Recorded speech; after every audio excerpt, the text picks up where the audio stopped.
Happy Friday, Bulldogs. It's Mrs. Eveland. Today, we're going to read a book called A Camping Spree with Mr. Magee.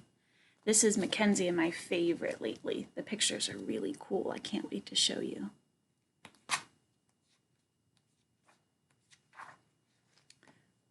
One early morning at 7:03, Mr. Magee and his little dog Dee packed up the camper and hitched up the load, hopped in the Rambler, and then hit the road.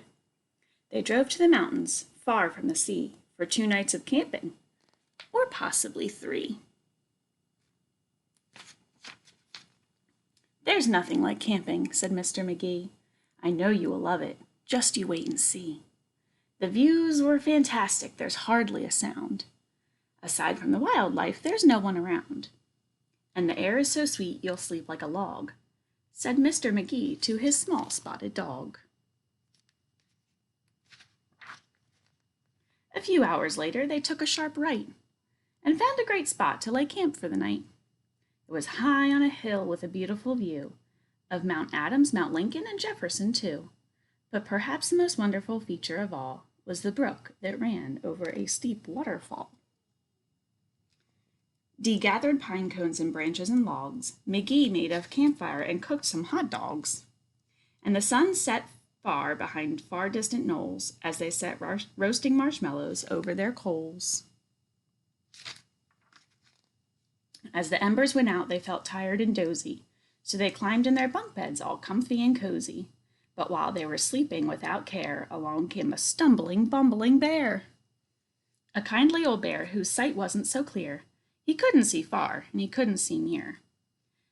But he could smell marshmallows, sticky and sweet. The smell made him hungry. He wanted a treat. He sniffed out the place where the marshmallows lay, and the car and the camper were in the bear's way. Yet that didn't stop the sneaky old snitch. He simply tried squeezing right under the hitch, and as he was shimmying into the gap, he pushed up the hitch, which let go with a snap. Oh no. Now that the camper and the car were untied, they started to roll down the rocky hillside. The car bounced away on the old logging road, while the camper was heading to right where the stream flowed. It flew down the hill in a wild, bumpy ride, with Dee and Magee sleeping soundly inside. They were snoring and snoozing, enjoying a dream, when splash went the camper right into a stream.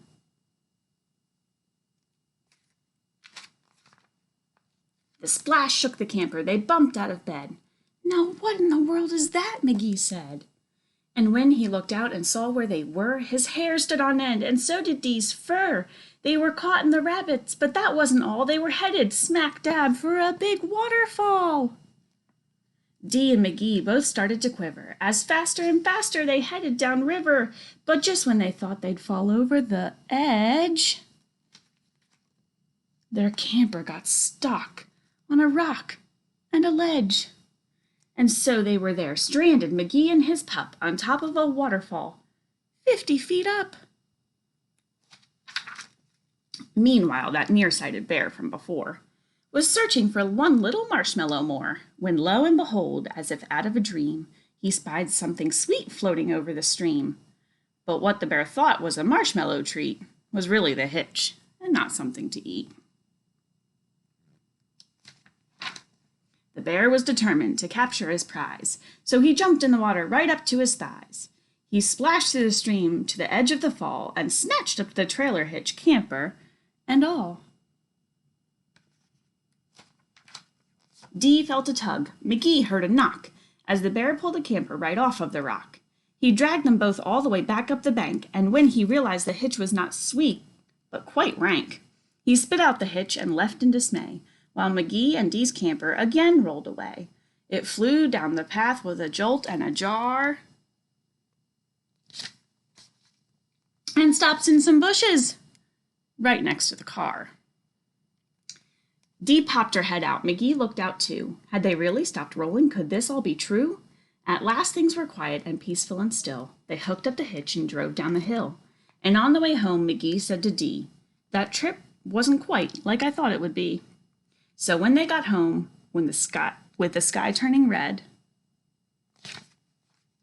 they decided to camp in the backyard instead. Sometimes it's more fun to stay home anyway. I can't wait to see you all as soon as we get back to school. Enjoy your time with your families, and we'll see you soon. Bye.